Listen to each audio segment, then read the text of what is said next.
we have to talk about Aaron Kromer coming back to One Bills Drive. Last week, Jess and I talked about Phil Rosher, who was coming here to be the offensive line coach. Turns out that wasn't completely accurate. So we want to apologize for that. And I'm glad we, you know, said it was reported that and it hadn't been solidified yet. So technically we didn't do anything wrong, but I guess me and the rest of the Bills community really thought that he was going to be the next offensive line coach for the Buffalo Bills, but turns out didn't happen. And we got someone a little more established. Now, last week I said my reasons to be excited for Phil Rosher coming in is that he's young, he might be inexperienced, but there's a lot of upside. And, obviously he's not going to be the coach, right? But now we have Aaron Kromer coming in, which ideally, I guess to me, would be what I would have wanted Phil Rosher to become. And a good parallel, I guess I could draw this to is I forgot the tight end that we brought in. He was like the Bengals, and he was converting to become a tight end. And the Bills are just trying to fill out their roster and put their stocks in this player, this developmental player, and see if it worked out. Obviously, then Lee Smith became available, and they were like, "Well, hey, guy, we're going to actually let you go because we want you basically to become Lee Smith, but if Lee Smith's available, we're just gonna go get him." And I feel like in a weird way, that's kind of what happened. Not saying that, I don't know. I don't know how else to describe it. I just think that the Bills got someone a little more established, and I couldn't be happier. And last week's episode, I also talked about how I'm not necessarily sure that Bobby Johnson did a great job as the Bills' offensive line coach. Not just to beat a dead horse here, but the Wyatt Teller trade really just sticks out to me. The fact that he wasn't able to extrapolate anything from Wyatt Teller, I'm sure he could, but the fact that he found him as a player that he couldn't really get much out of blows my mind away.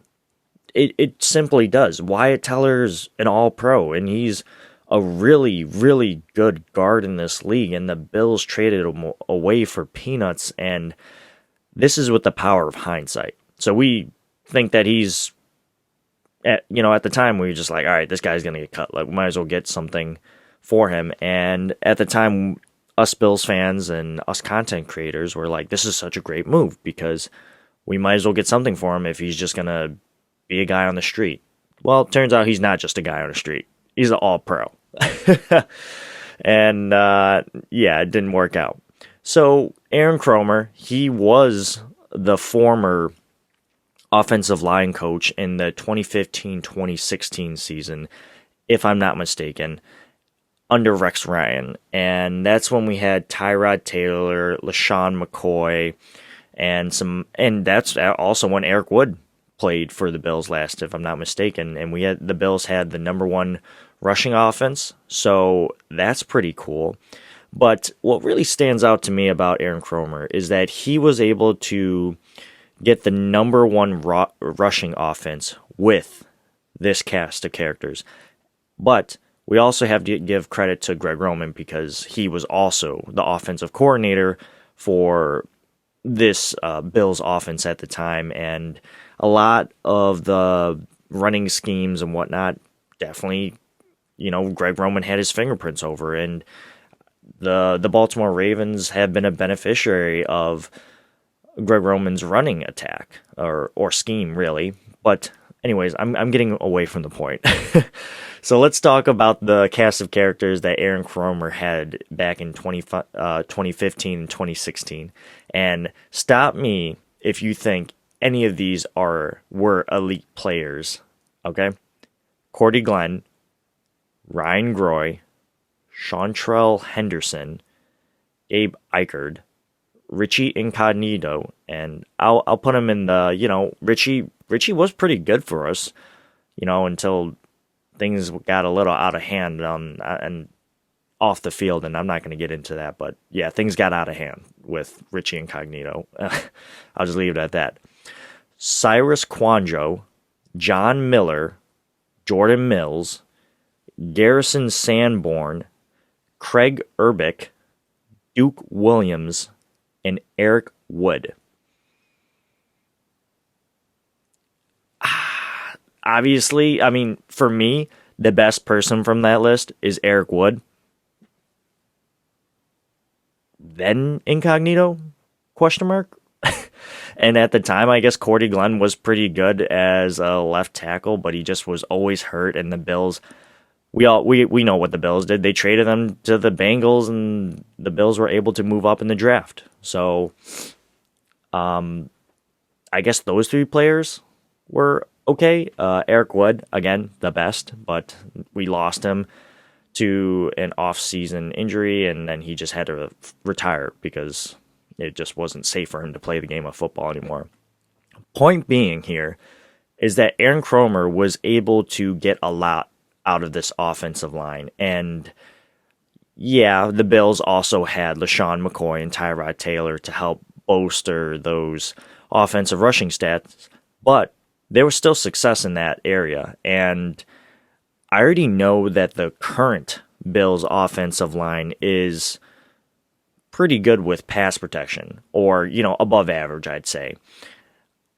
Running the ball, not the best, but towards the later half of the season, they were really hitting their stride with running the football and eventually getting in the top 10 rushing attack towards the end of the regular season and in playoffs too. So I'm excited for Aaron Kromer to come in simply because he has a good track record of establishing a good rushing attack.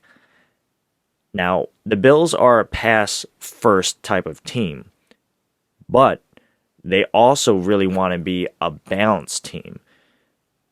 We've seen under Sean McDermott that the Bills aren't really a good rushing attack, and the whole balance attack thing only really works if the other team is actually worried that you can run the ball on them.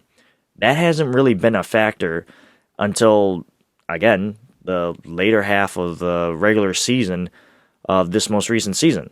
So I think bringing in Aaron Kromer is going to help us as a team become more balanced, open things up, and therefore, having a more established rushing attack is going to help us get more opportunities through the air, or, let's say we play a team that's really good through the air. Okay, well then we're just going to run the ball down your throat.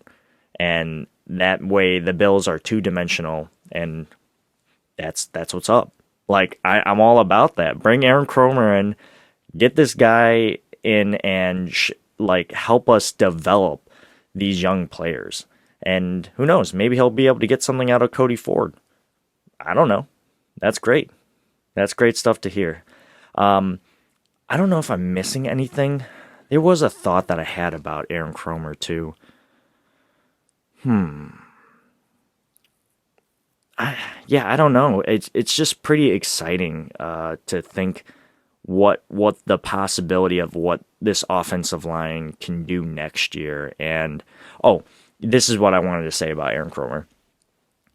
Eric Wood gave him a raving review when he got signed. He was like, "Yes, let's go. This is the type of coach that the Bills need." And as a player of Eric Wood's magnitude, to give him that kind of blessing is amazing. You didn't hear that when Bobby Johnson got hired, and if he did, I did. I'm sure I didn't hear it. But Eric Wood, that guy's giving him the seal of approval, so that he's giving me the thumbs up, and I'll gladly take that bait 9 times out of 10.